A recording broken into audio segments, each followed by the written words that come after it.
Hello everyone, welcome back to knowledge for future study channel. मैं Jugal Sharma hydrology के questions आपसे discuss करूंगा जो कि राजस्थान जेई और एसएससी जेई के लिए इंपॉर्टेंट हैं। अगर आप चैनल पर नए हो तो चैनल को सब्सक्राइब जरूर करके जाएं, बेल आइकन को जरूर दबाएं।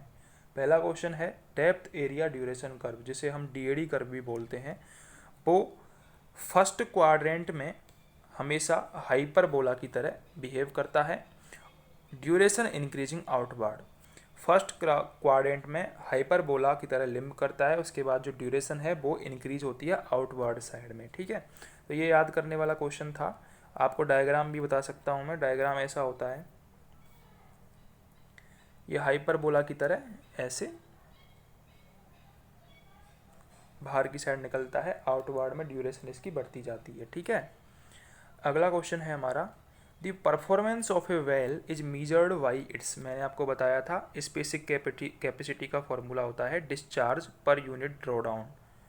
Discharge per unit drawdown.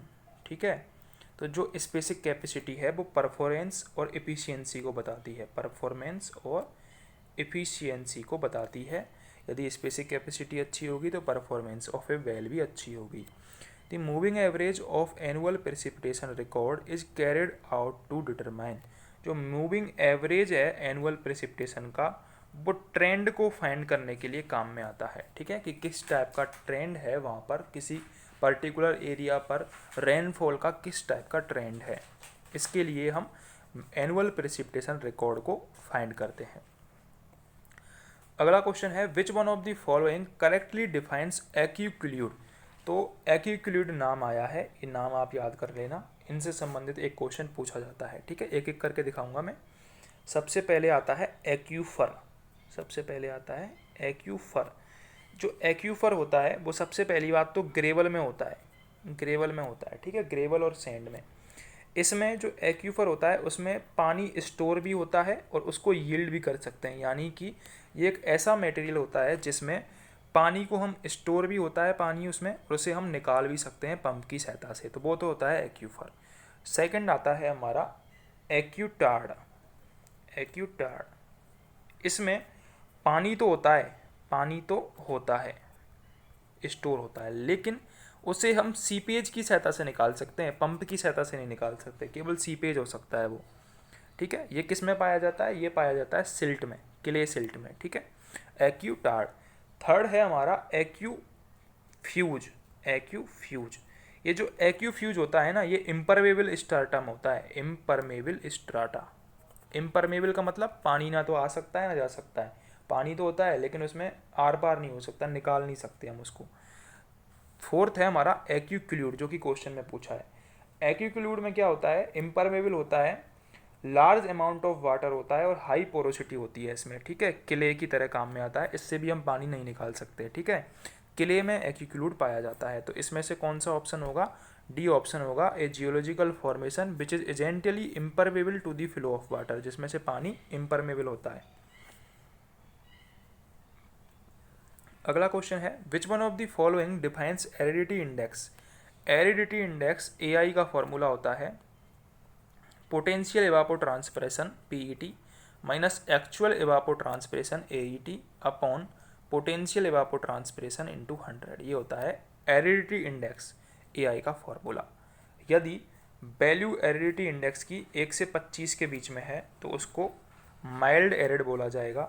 यदि 26 से 50 के बीच में है तो उसको मॉडरेट एरिड बोला जाएगा, और यदि 50 से ज़्यादा है तो उसको सीवियर एरिड बोला जाएगा। ठीक है, जो एरिडिटी इंडेक्स है वो ड्रॉट के क्षेत्र में काम में आता है, कि वहाँ पर सूखे पानी के स्टोरेज को बताता है, कि पानी का स्टोर कितना है वहाँ पर। ठीक है, तो ये आपको वैल्यूज भी याद रखनी है। 1 से 25 माइल्ड एरिड, 26 से 50 मॉडरेट एरिड और 50 से ज़्यादा सीवियर एरिड। ठीक है, अगला क्वेश्चन है, which one of the following is not a major type storm precipitation.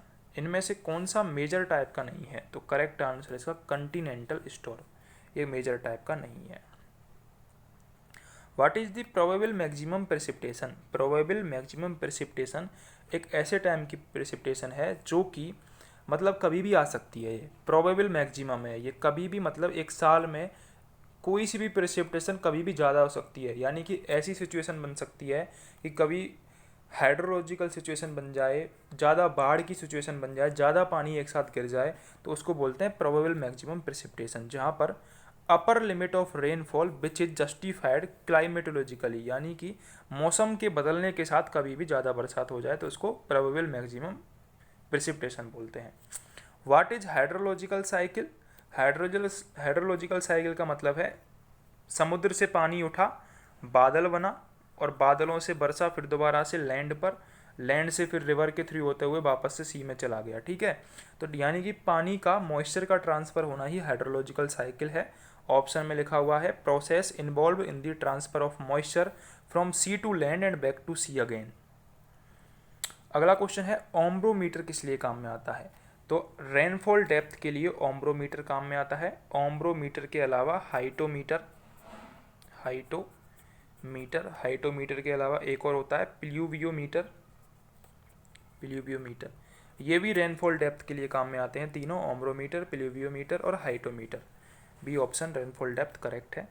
Last question है the surface joining the static levels in several non pumping wells penetrating a continuous confined aquifer represents. तो correct answer है इसका piezometric surface of the aquifer. Surface joining the static levels in several non-pumping wells penetrating a continuous confined aquifer represents piezometric surface of the aquifer। C option correct है। अगर आपको video helpful लगी हो तो channel को subscribe जरूर कर दें।